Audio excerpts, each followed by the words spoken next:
Hi everyone, it's Mrs. Bohling and Socks. Today we're going to read you this book called Petunia. We're going to read Petunia. We hope you like it. Petunia by Roger DeVoyson.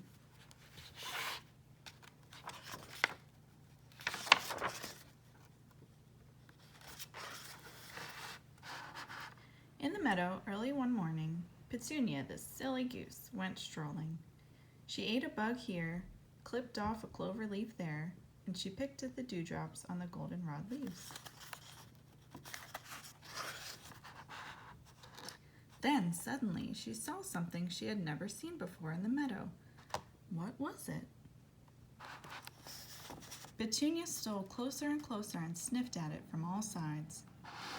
"By goosey gander," she said, "it does not smell like food for a goose, but I believe I have seen such a thing before." You want to read too? "Yes, I have seen one under Bill's arm when he came out of school. It's a book. That's it, a book. Come to think of it, just the other day I heard Mr. Pumpkin telling Bill that books are very precious. He who owns books and loves them is wise. That is what he said. He who owns books and loves them is wise," repeated Petunia to herself. And she thought as hard and as long as she could.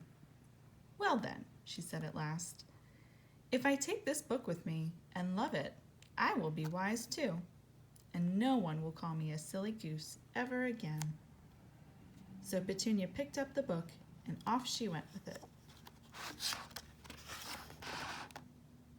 She slept with it, she swam with it, and knowing that she was so wise, Petunia also became proud, and prouder and prouder, so proud that her neck stretched out several notches.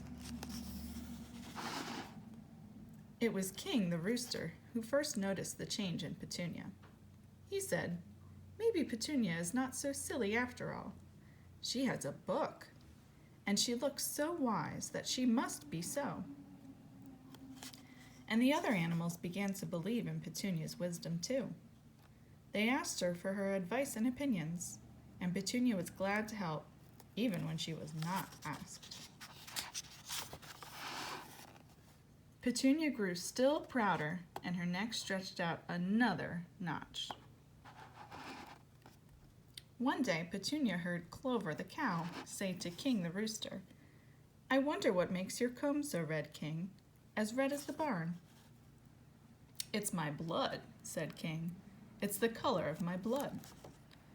"Nonsense," said Clover. "I have blood too, but I'm not a red cow. Your comb has been dipped in red barn paint. That's what makes it so red." "You are both silly, of course," said Petunia. "King, your comb was stuck on by the farmer so he can tell you from the hens and knows who lays eggs and who doesn't. Plastic comb, I'd say." And so King never again shook his proud comb in song for fear it might fall off.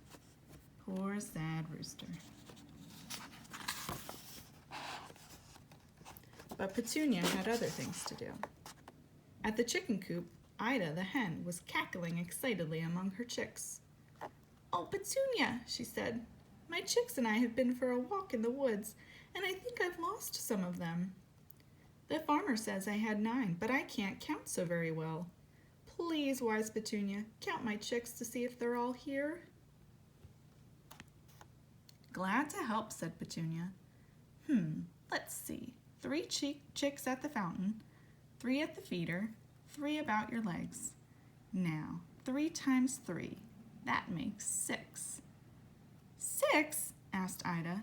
"6? Is that less than 9? "That's more than 9, not less," said Petunia. "Lots more, my dear." "More than 9? Good gracious! As if I hadn't enough worries with my own 9 chicks. And where do those other chicks come from? Oh dear, I'll never be happy again." Poor worried Ida.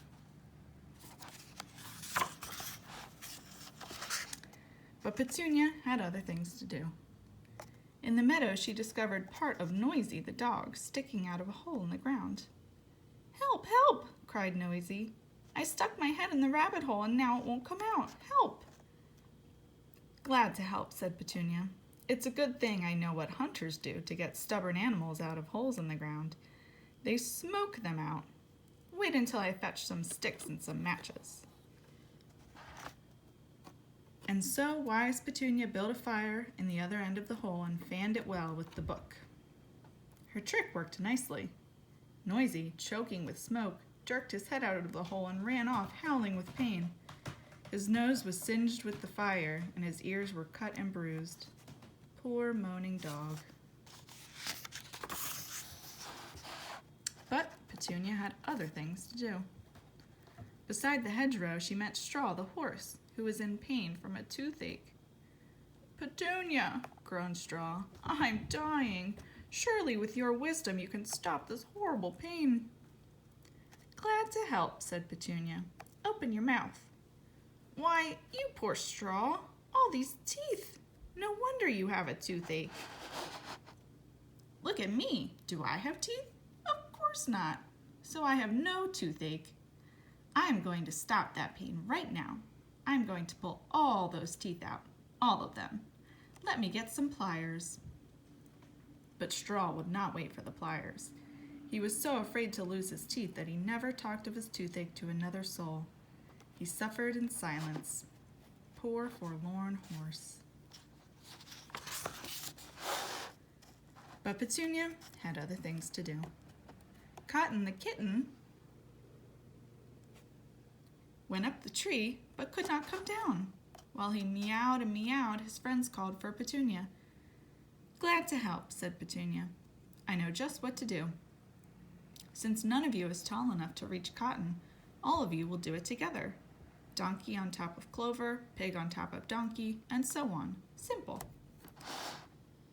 And so Donkey climbed up on top of Clover, pig on top of donkey, goat on top of pig, sheep on top of goat, piggy on top of sheep, turkey on top of piggy, duck on top of turkey, hen on top of duck.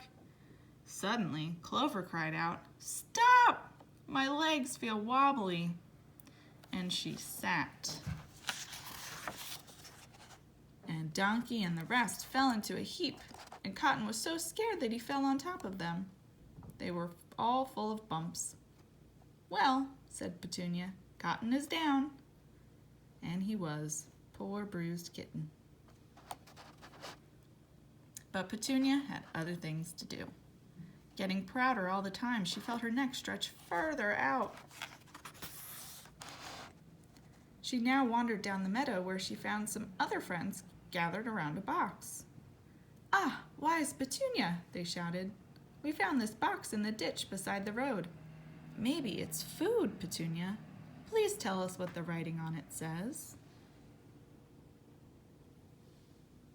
"Glad to help," said Petunia. "Now, let's see. Why, candies. That's what it says on the box. Yes, candies. You may eat them. Yes, of course."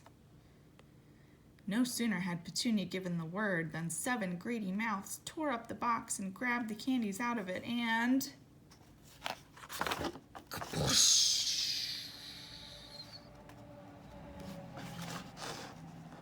What a sight the animals were. Some were burned, some were bruised. Straw still suffered in silence. Noisy still moaned. Ida still worried about her chicks, and King still brooded over his comb.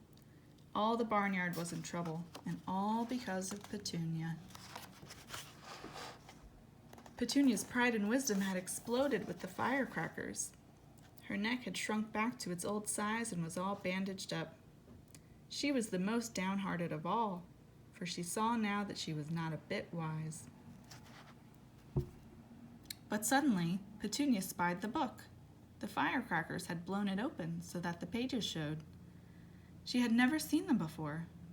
Now she saw that there was something written inside the book, which she could not read. So she sat down and thought and thought and thought, until at last she sighed. "Now I understand. It was not enough to carry wisdom under my wing. I must put it in my mind and in my heart. And to do that, I must learn to read. Petunia was filled with joy. At once she began to work so that one day she could be truly wise. Then she would help make her friends happy.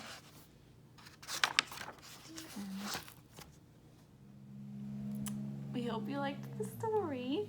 Make sure you check out the other videos in my playlist, and I'll be adding more hopefully soon. Have a good day. Say bye-bye. She's busy giving me a hug. Say bye.